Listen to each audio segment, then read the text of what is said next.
हो गया हो जा रहा है उधर न घुमाइए रामव्यास है कहीं बस इधर तक है आ रहा है ये यार नहीं जाता है हाँ ठीक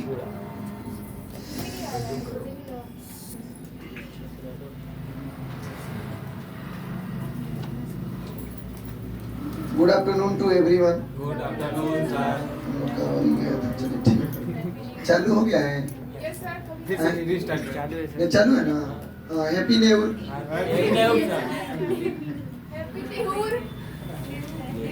फिजिक्स का पहला चैप्टर स्टार्ट कर रहे हैं सर जी बिना किसी तरीके का फर्स्ट डे था कल से बर्दाश्त नहीं किया जाएगा लेट किसी तरीके का बिकॉज सुन लीजिए पहले से मैं बता रहा हूँ क्योंकि हम लोग खाली रहेंगे और आपका 4:40 तक की छुट्टी कर दिए जाएंगे बस जनवरी तक क्योंकि मतलब थोड़े इसके बाद के भी बैच रहेंगे ठीक है। तो आप लोग में थोड़ा सा उत्सुकता है कि नहीं है जुनून है कि नहीं है पहले के चलिए देखते हैं कितना मस्त जा रहा है पहला दिन का क्लास है और कितना आपके दिमाग पर गया मैं भी चाहूंगा कि सभी के दिमाग के पास ये पूरी बातें जा सके ठीक है। फिजिक्स पहला चैप्टर हम लोग स्टार्ट कर रहे हैं फिजिक्स का है ना और ये आपकी किताब का पार्ट फर्स्ट है पूरा मन लगा के पढ़िएगा आपके पास चला जाएगा जो भी दिक्कत होगी पर्सनली तौर पे आप कहिएगा हमको जहां जहां दिक्कत आपको होगा वहां वहां आप रेंडम चीज लगवा दीजिएगा हमसे और वहां वहां हम आपके लास्ट में डाउट भी बताते चलेंगे कि हाँ ये वाला ऐसे था ये वाला ऐसे था कोई तरीके का घबराहट नहीं है। सेमेस्टर वाइज एग्जाम होगा आपका पहले सेमेस्टर में जो चीजें पढ़ना है ये इलेक्ट्रिक चार्ज एंड फील्ड है हम लोग देख चुके हैं ठीक है। पहले सेमेस्टर में इलेक्ट्रिक चार्ज एंड फील्ड पढ़ना है आपको सही है। स्टार्ट करते हैं सर जी आपकी किताब का पार्ट फर्स्ट लिया गया है और ये जो चैप्टर लिया गया है पहला जिसका नाम है electric charge and field electric charges and field विद्युत क्षेत्र एवं आवेश विद्युत क्षेत्र एवं कब आई है बकरी देखे नहीं है कब आई है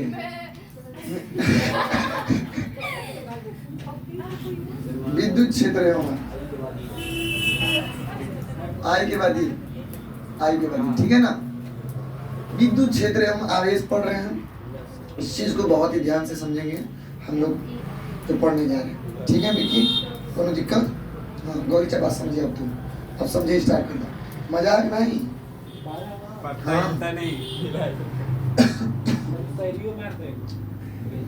हाँ पता चलता है तो टाइम से ये से बैठ जाए जगह लेके कहीं इकाई जब मगर के चरण नहीं नीचे बैठिए अंकित के चरण में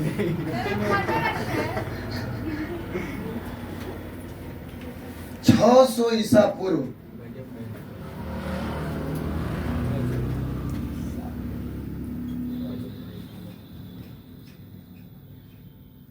इतना शांति का है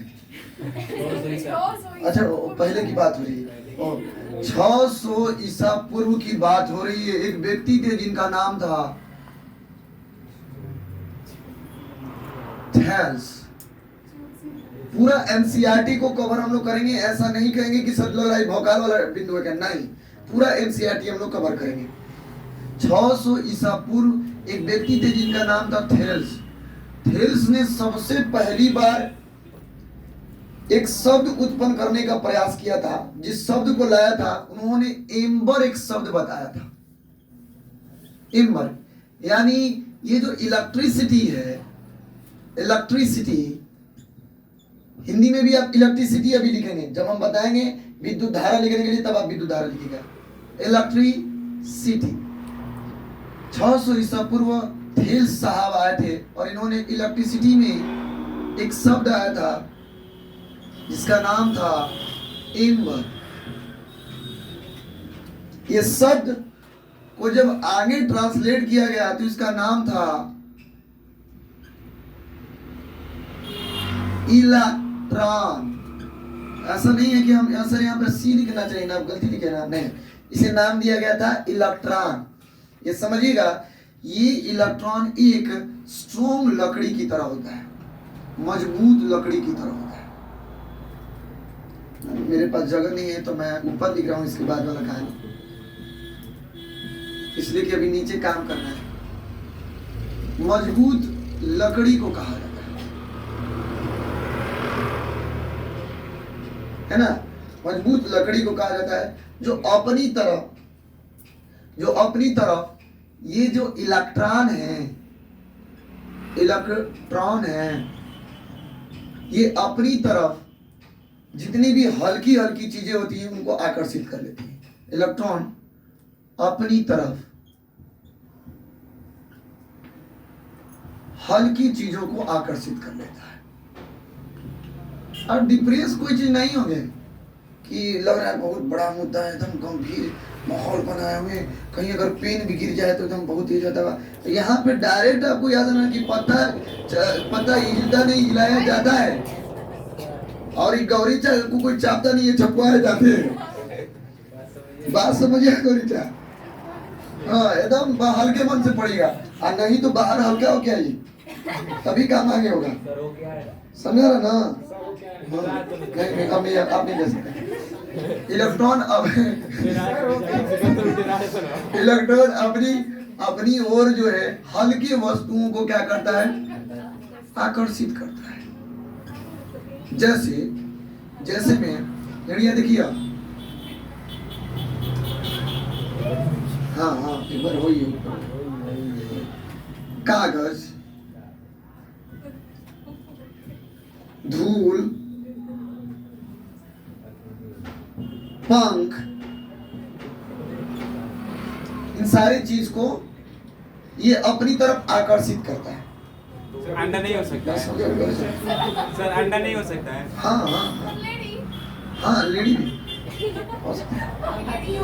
अब इसे सबसे पहली बार किसने बताया था कि इन सारी चीजों को आकर्षित किया जाता है? एक शब्द दिया गया था इलेक्ट्रिसिटी में, थेल साहब ने एम्बर शब्द दिया था, और एम्बर का मतलब इनको ट्रांसलेट किया गया तो इलेक्ट्रॉन, जो कि मजबूत लकड़ी को कहा जाता है ग्रीक साइड में, है ना। ये ग्रीक के रहने वाले थे, थेल साहब जो थे ये ग्रीक के रहने वाले थे। इसे इंग्लिश वाले लिखते हैं ग्रीस, फाइबर ग्रीस, यहाँ से ग्रीस लिखता है, ठीक है ना। हाँ वो ग्रीस है, ग्रीस लिखते हैं।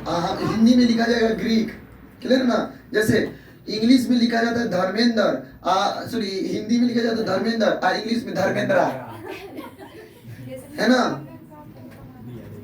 अब यहाँ पर समझेंगे, एक ये जो थे ये दार्शनिक थे, ये एक प्रकार के दार्शनिक थे। तो हालांकि इन्होंने सोच के ये शब्द दिया था, दार्शनिक थे। दार्शनिक कहते हैं फिलोसफर थे ये, ठीक है ना। ग्रीस के रहने वाले थे, मैंने ये दोनों लाइन बता दिया, ग्रीस के रहने वाले थे और ये दार्शनिक थे, क्लियर ना। एक दूसरे व्यक्ति आए जो कि डॉक्टर थे और वो इंग्लैंड के रहने वाले थे, इंग्लैंड के थे, हालांकि गलती इंग्लैंड लिखे थे, आधा कर रहेगा ना, चलिए ठीक, बार गलती हो जाएगा, है ना। डॉक्टर थे और वो इंग्लैंड के रहने वाले थे, जिनका नाम था थेल्स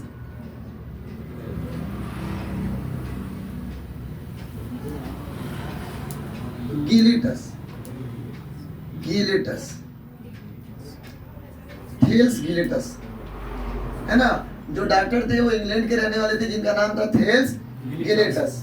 अब थेल्स गिलेटस साहब ने ये बताया कि जो भी हल्की वस्तुएं होती हैं उन सभी सारी वस्तुओं को अपनी तरफ आकर्षित करते हैं, यानी आकर्षण करने वाला गुण भी इन्होंने दिया था। आकर्षण करने वाला जो गुण था ये इन्होंने दिया था, और इसके आधार पर कहानी को आगे बढ़ाया गया।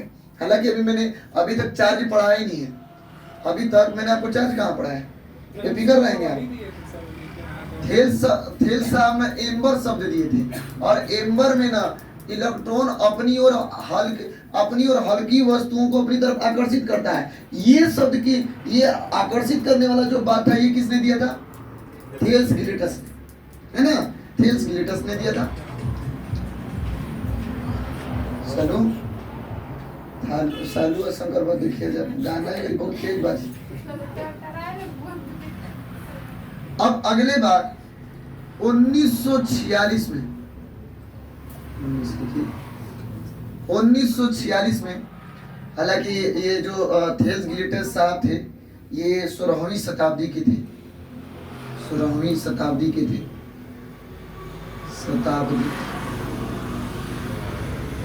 16वीं शताब्दी के दौरान ये चीज बातें दिए थे इन्होंने। बात समझे ना?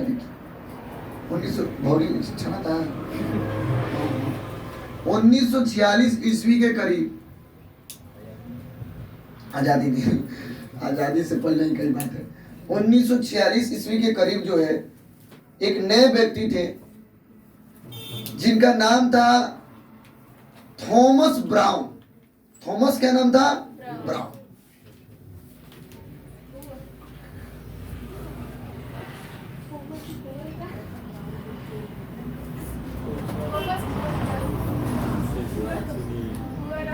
हाँ, थॉमस भुआरा कह सकते हैं। ये कुछ नाम कुछ और नहीं रखते सर। 1946 ईस्वी में थॉमस ब्राउन आए और इन्होंने सबसे पहली बार बता दिया, बात समझिए, कि इन्होंने एक शब्द दिया था जो बहुत प्यारी शब्द थी, इलेक्ट्रिसिटी, जो हम भारतीयों के भाषा में इस इलेक्ट्रिसिटी का अंग्रेजी को गाना नहीं ऊपर हुआ लिख रही है। 1946 थॉमस ब्राउन जो थे इलेक्ट्रिसिटी शब्द दिए थे। हमारे भाषा में, हम भारतीयों की भाषा में इसे क्या कहते हैं? एगो घोगवा है, एगो हुई है तड़ुकावा, दोनों बैठ के एक ही करे चिपोलू तो मुहा में इसी से गाली मजूर करते विद्युत धारा। और उस दौरान कहा था कि जो भी कण पे चार्ज होती है, बात समझे गौरी चार्ज, हाँ, जो भी कण जो होती है एक दूसरे को आकर्षित करती है, बात समझ रहे ना? हाँ, जो भी कण आकर्षित करते हैं, जो भी कण आकर्षित करते हैं उन्हें विद्युत मन्य नाम दिया गया था।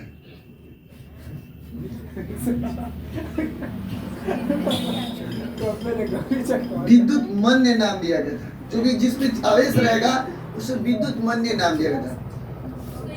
बंदा साहब बात समझ रहा ना? कोई दिक्कत तो और क्या कहते नहीं? हाँ,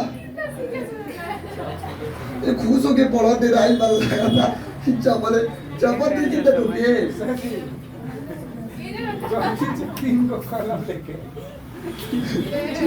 रंग, हालांकि रहना चाहिए आप लोग के पास कलम जो है रंग बिरंगिया रहना चाहिए, इसमें रख लीजिएगा, क्योंकि हम जब डिप्रेशन वगैरह बोलेंगे तो बोल देंगे लुका से लिख दीजिए, लड़का से हेडिंग डालिए, एक से हाईलाइटर कर दीजिए, उसमें समझ में आएगा कि किस किस को ऑब्जेक्टिव ऑब्जेक्टिव वाला चीजें जाने। और अत्यधिक अगर कलम अगर हो जाएगा कोचिंग के नाम पे नोट डाउन कर दीजिएगा, कोचिंग का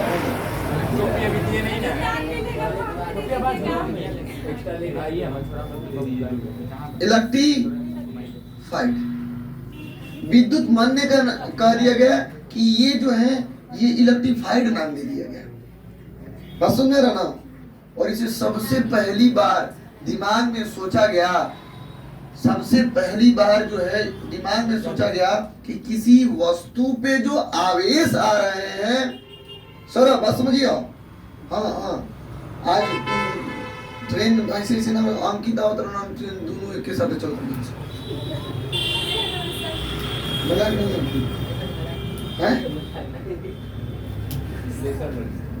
विद्युत मान्य नाम दिया गया था। और यह जो है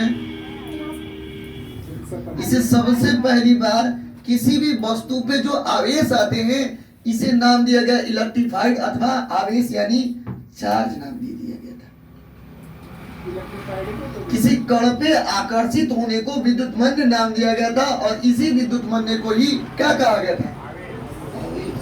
और कहा गया, बात समझिएगा, कि किसी वस्तु पे विद्युतीय गुण और चुंबकीय गुण जो पाए जाते हैं इस प्रकार के वस्तुओं को आवेश कहते हैं। इसे अन्य चीज में भी आप ट्रांसलेट कर सकते हैं कि आवेश किसे कहते हैं। बहुत बेसिक बात है, यहाँ से आप पकड़ बनाएंगे। जहां से हम कहेंगे कि पकड़ बात बना लीजिएगा तो 2-3 बात पकड़ बनाइएगा। जैसे ये वाला बात थोड़ा ध्यान दे दीजिएगा, ये बात ध्यान दे दीजिएगा, और थोड़ा सा यहाँ का बात ध्यान दीजिएगा। ये 3 बात ज्यादा ध्यान दीजिएगा, ठीक है। बाकी और सब मिर्च मसाला है, उसमें पढ़ते दौरान आवेश शब्द आपसे पूछा जाएगा, वहां पर भी हम लोग चलेंगे एकदम लेवल वाइज चलते जाएंगे। कोई तरीके का घबराहट नहीं होना कि आप जाइएगा और कुछ नहीं करिएगा। रोजाना की तरह आप समझिए कि 12th में आ गए, सारी चीजों को छोड़ के नोट्स रिवीजन, अपने ऊपर ध्यान देना। हम जो पीडीएफ ओडीएफ देंगे, डेली डीपीपी दे देंगे, तो डीपीपी का आपको बस रिवीजन करना है। हालांकि डीपीपी का आप लोग को बताया जाएगा कि डीपीपी का पहले पैसा लगेगा, जिसमें ये पैसा लेने वाला नहीं कि 2-3 रुपया दो, वही में मारोगे, वही में धीरे से मड़ी निकल जाएगा। तुरंत मांगे ना सर जी, ऐसे ऐसे करके हमारे से उल्टा पैसा लेके निकल जाएंगे। ऐसे ये सिद्धांत पैसा नहीं देता लोग, हाँ। तो इसे आवेश नाम दिया गया। इसके लिए एक ब्रांच बनाया गया था,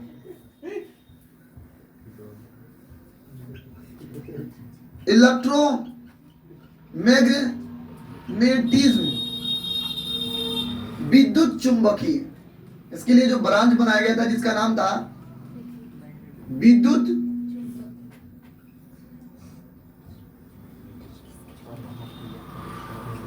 मंगा की मामी आई है। ये पे ध्यान है आपका।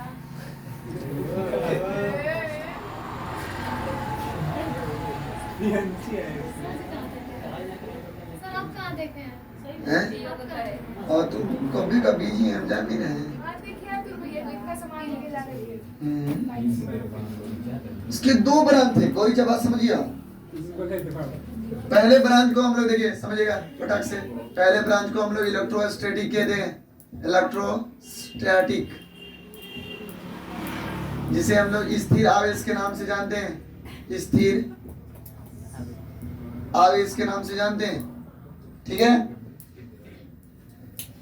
या इसे स्थिर आवेश कहना कह के कहेंगे विद्युत स्थैतिकी, विद्युत स्थैतिकी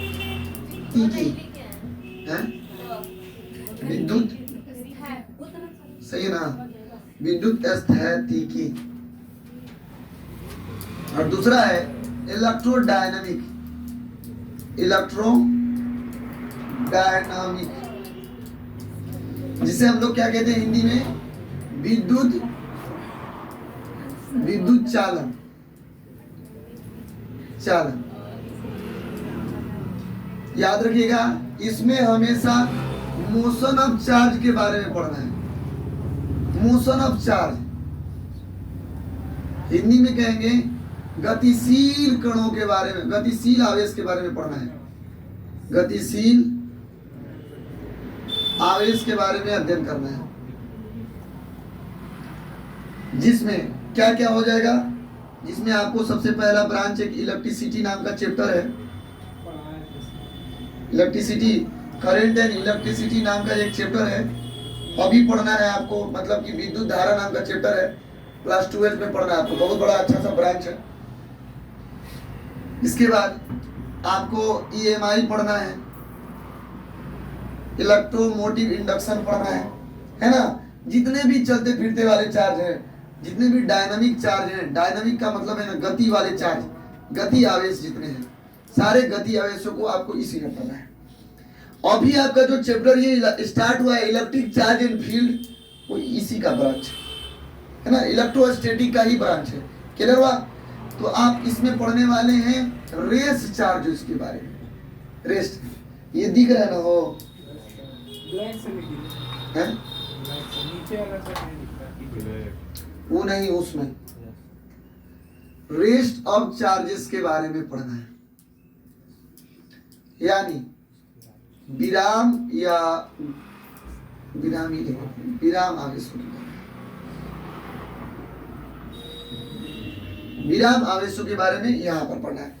तो अभी जो आप चैप्टर स्टार्ट करने वाले हैं इलेक्ट्रिक चार्ज एंड फील्ड, यहीं पे है। अब देखिए यहाँ से छोटा सा डिफिनेशन आप लिख सकते हैं। इलेक्ट्रोमैग्नेटिज्म किसे कहते हैं? तो लिखेंगे विज्ञान की वह शाखा जिसके अंतर्गत गतिशील है ना, विद्युत स्थैतिकी और विद्युत चालन के बारे में अध्ययन किया जाता है, उसे हम लोग विद्युत चुंबकीय के नाम से जाना जाता है। क्लियर हुआ? बहुत ध्यान से, बस कुछ भी नहीं करना, मीट मसाला नहीं लगाना है, थोड़ा सा बस। विज्ञान की वह शाखा जिसके अंतर्गत विद्युत स्थैतिकी और विद्युत चालन के बारे में अध्ययन किया जाता है, उसे हम क्या कहते हैं? क्लियर हुआ? दूसरा देखिए, विद्युत स्थैतिकी किसे कहते हैं? विज्ञान की वह शाखा जिसके अंतर्गत विराम आवेशों के बारे में अध्ययन करना होता है। फिर से ध्यान से सुनेंगे, विज्ञान की वह शाखा जिसके अंतर्गत विराम आवेशों के बारे में अध्ययन करना होता है, उसे विद्युत स्थैतिकी कहते हैं। और बस यहाँ पर कह देंगे कि गतिशील आवेशों के बारे में अध्ययन करना होता है, उसे क्या कहते हैं? क्लियर ना?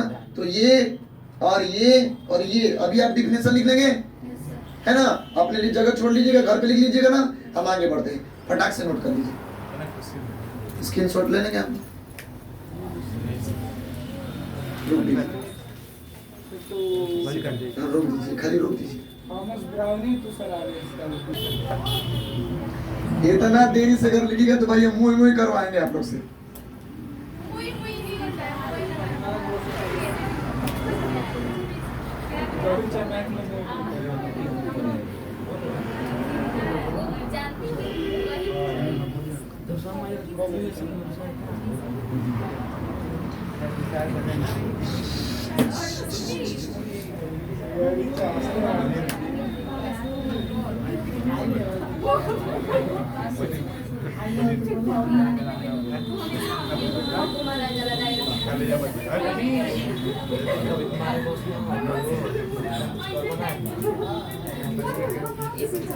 ठीक है ना? वही वाला बात हो रहा है, वही वाला बात सही है ना सर? नहीं चार्जेस हाँ सर, आवेश एक टोपी वो वाला दिए है ना इसको, ये भाई मेरे अपन मम्मी को दे दिया, का पापा देना। सही को होता आवेश क्या है? और चल है नहीं, हम भी कहेंगे अपने सर इसको यही। अब देखिए हमें बहुत ही शॉर्ट फॉर्म में एक कंघी लिया और कंघी को लेकर जो कागज के छोटे छोटे टुकड़े थे, कंघी को झाड़ने के बाद अपने लिए कंघी बनाई, आपने देखा अपने लिए बनाया sir.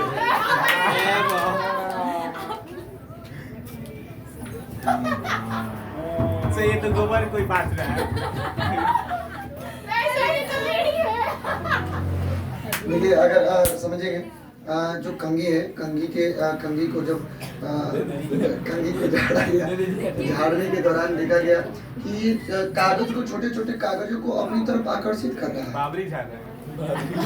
Yes sir, yes sir. वो वीडियो से ऐसे चला जाएगा सर। ये लोग कुछ वो बना दे रहा है। हम हमसे बात कर रहे थे, सिकंदराबाद कौन नहीं है, हम मान के चलिए तो कहेंगे चलिए वीडियो स्टार्ट हो रहा है, ठीक है ना जी? अभी का मेरी बाबरी जा रहा था। सर वो वीडियो रन सही बहुत अच्छा बना है।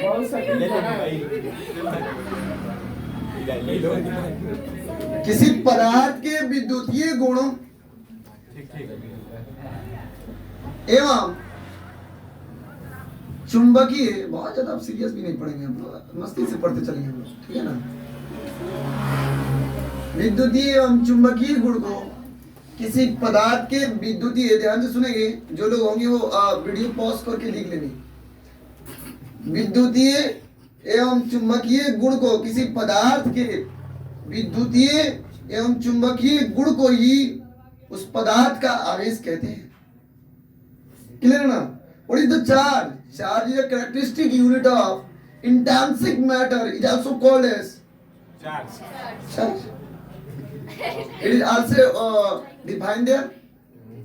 छोटे से वर्ड में कह सकते हैं कि किसी भी पदार्थ की छोटी सी इकाई जिसे आकर्षित करने के गुण के आधार पर हम डिवाइड करें और उसके बारे में बात करें तो उसे हम आवेश कह सकते हैं। सिंपली, कोई दिक्कत? ये पहला परिभाषा आपको लिखना होगा। दूसरे तौर पे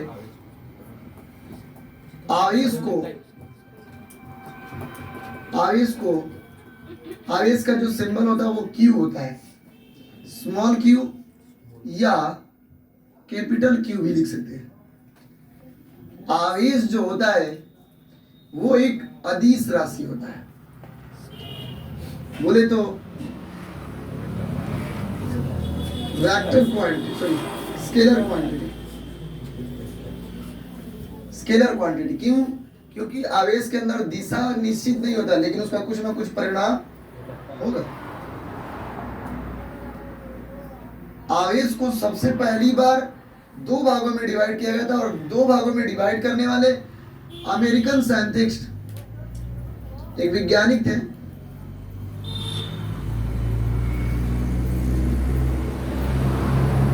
अमेरिका के रहने वाले, जो 1750 ईस्वी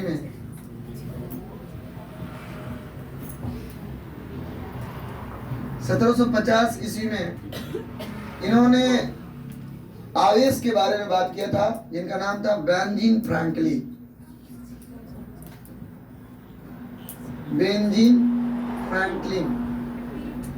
फ्रैंकलिन। देखिए क्या कर रहे थे, एक बार ना पतंग उड़ा रहे थे, पतंग उड़ाने के दौरान ना ओकरा में अंगूठी देख के मतलब सोचे कि चल जाए मन ने, अंगूठी जो है तो ऊपर गया और गया, उस पर बिजली चमका। बिजली जैसे ही चमका ना टन से लौट के आया ना, तो इनको और ही अंगूठी पहले से पहने थे, उसमें टकरा तो इनका हाथ झंझना गया। उन्होंने पहली बार समझा कि कोई वहां पर चार्ज जो होगा वो कोई दूसरा चार्ज होगा, हमारा बॉडी का जो चार्ज है वो कोई दूसरा चार्ज है, इसी के कारण हमारी बॉडी में चार्ज घूम गया है ना, फट से चार्ज को टंग से छोड़ दिए वो रसन। सुनने रख नहीं आ रहा है तो बेंजीन तो पतंग तो से एंटी लीगल में गिर गया सर। ये मजा ही नहीं ले रहा है, फिर से ऐसे कर ऐसे पतंग यही पे बना देगा सब, वीडियो रहेगा ना काट के फट से बना देगा। कौन गाना है, कुल ने डर के में काट दिया। छाछना था। हां एक और गाना आया था, सुनाए थे ना लोग को? नहीं, छाछना था जीव। अब विकास का कौन सा गाना है? विकास का हैं?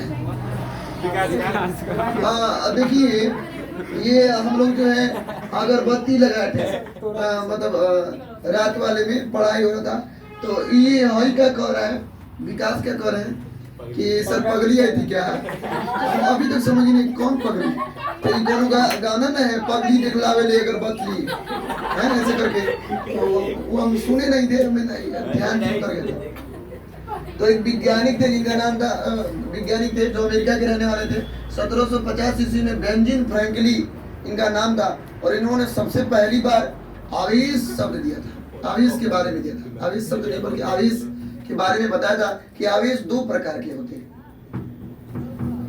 पहला धनावेश और दूसरा लेडी आवेश भी कह सकते हैं इसको। सही विकास का गा रहे हैं। ठीक है, ये सुनिएगा ध्यान से, हुआ कैसे था। 5वें नंबर पे कांच के एक रॉड को लिया गया था। कांच का एक रॉड था, कांच का रॉड समझते हैं ना, कांच का माने पाइप था, कांच का माने शीशा वाला पाइप था, लेकिन एकरा बिलाई के जो ई होता है, बिलाई का शरीर का बाल होता है ना, बाल समझ रहे ना, बिलाई का बाल का जो कम्बल उम्बल टाइप का था, बिल्ली लिख देते, काट माने बिल्ली। कांच को और रॉड को एक साथ रगड़ा गया तो इस पे चार्ज अलग आया, और एक दूसरा था जिसे हम लोग एक अलग नाम से जानते हैं, एम्बोनाइट रॉड। एम्बोनाइट रॉड, एम्बोनाइट रॉड भी उसी की तरह, कांच की तरह दिखता है, हालांकि ये आर्टिफिशियल थोड़ा सा होता है, मतलब इसमें ना किसी किसी केमिकल को मिला जुला के और तब तैयार किया जाता है, वो एम्बोनाइट रॉड की तरह दिखता है। और एम्बोनाइट रॉड को हमने क्या किया था कि वो जो कम्बल होता है ना, कम्बल रुआ कम्बल समझते ना, तो कम्बल के साथ रगड़ा गया, इन दोनों पे आवेश आया, इन दोनों पे क्या आया था, आवेश आया था। बताया गया कि जो कांच वाला रॉड है, जो कांच का रॉड है, इस पे धन आवेश आया था। कांच के रॉड पे कैसा आ गया था, धन आवेश, और जो एम्बोनाइट का रॉड था, ओकरा पे कौन चीज आ गया था, ऋण आवेश आ गया था। और इसके आधार पर बताया गया कि आवेश दो प्रकार के होते हैं। आवेश दो प्रकार के होते हैं, जो कि मैंने अभी में भी बताया आपको, धन आवेश और ऋण आवेश। क्लियर होगी नहीं बात सर जी? दोनों प्रकार आप यहाँ पे लिख सकते हैं, यहाँ और यहाँ, ऋण आवेश, धन आवेश और ऋण आवेश। और इसमें एक और 7वें नंबर पर प्रॉपर्टी पूछा जाता है कि आवेश के गुण बताइए। पूछा जाएगा आपसे कि आवेश के गुण बताइए, तो समझिएगा समान आवेश है ना, एक ही प्रकार का आवेश एक दूसरे को प्रतिकर्षित करते हैं। क्लियर होगी बात समझ रहे ना? एक ही प्रकार का आवेश जो होता है वो क्या करता है, एक दूसरे को प्रतिकर्षित करता है। यानी हिंदी में आपको पहला नंबर प्रॉपर्टी लिखना होगा कि सजातीय आवेश, सजातीय यानी similar charge are repels each other. सजातीय आवेश एक दूसरे को क्या करते हैं, प्रतिकर्षित करते हैं। सजातीय आवेश का मतलब ना एक जैसे आवेश, जैसे यहाँ पर एग्जाम्पल में क्या समझ लेंगे, प्लस प्लस या माइनस माइनस एक दूसरे को क्या करेंगे जी। दूसरा विजातीय आवेश, विजातीय आवेश यानी अलग अलग आवेश एक दूसरे को क्या करेंगे, आकर्षित। ये सजातीय आवेश प्रतिकर्षित करेंगे और विजातीय आवेश क्या करेंगे, आकर्षित करेंगे। आप लिख सकते हैं कि नहीं लिख सकते हैं? ये बोलने की बात नहीं है, आप पूरा बड़ा सा करके लिख लेंगे। ये आवेश का पहला गुण और दूसरा गुण, जिसमें हम प्लस और माइनस लेके दिखा देंगे तो आप समझ जाएंगे कि दोनों एक दूसरे को क्या करेगा, आकर्षित करेगा। ये सिंपल समझ में आ रहा है?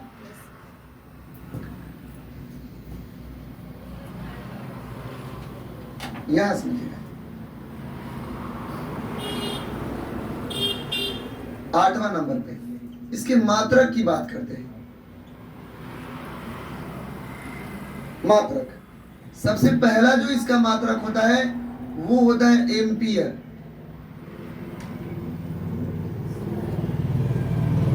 एम्पियर एमपी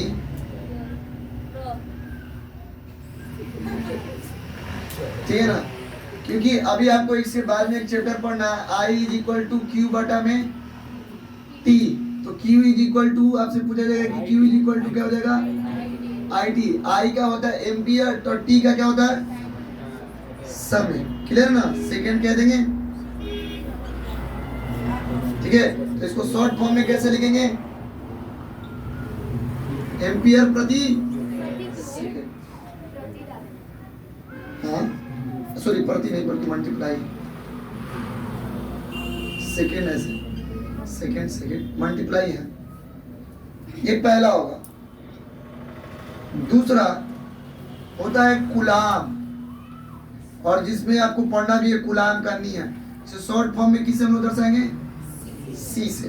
याद रखेंगे जो दोनों मात्रक आप देख रहे हैं ये एम के एस में होता है, मीटर किलोग्राम सेकेंड, और लास्ट में क्या लगेंगे, सिस्टम।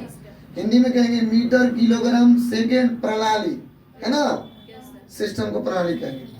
सी नंबर में इसका होता है एक और मात्रक जिसका नाम है ESU, electron state unit. Electron state, electron state, electron state.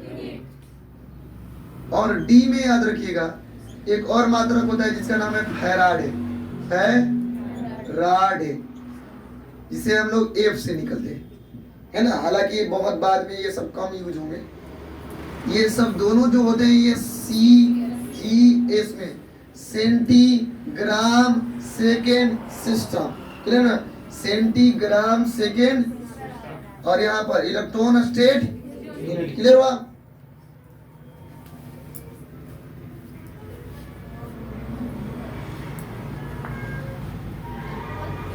और होता है एक और EMU, electron mass unit. Electron mass, electron mass. और आपको मालूम है कि एक इलेक्ट्रॉन का मास जो होता है वो 9.1 × 10 के पावर 27 ना हो 31 होता है ना, 27 तो नीचे वाला 31 के करीब करीब होता है। ये हम आप लोगों को बताए थे पहले भी, स्ट्रक्चर ऑफ एटम पढ़ा रहे थे तो केमिस्ट्री वाले टीचर पढ़ाए हम। हालांकि ये दोनों का इस्तेमाल यहीं से है। और एक में होता है एक, अभी हम लोग पढ़े हैं बेंजीन फ्रैंकलिन, इसको फ्रैंकलिन, इन दोनों का इस्तेमाल आपके सिलेबस में ज्यादा तरीके से नहीं होगा। अब एक चीज और आपसे पूछा जाता है जो ध्यान योग्य है, ध्यान दीजिए, ऊपर दिख रहा है ना आप लोग को, चलिए देख लीजिए।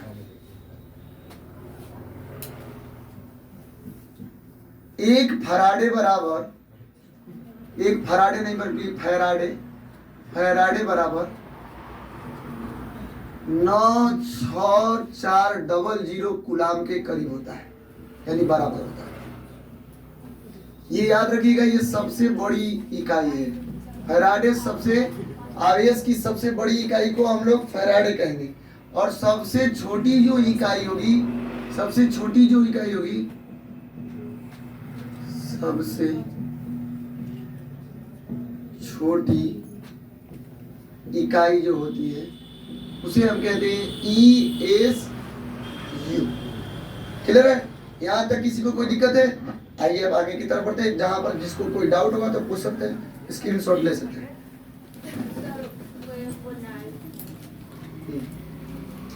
एम्बोनाइट भी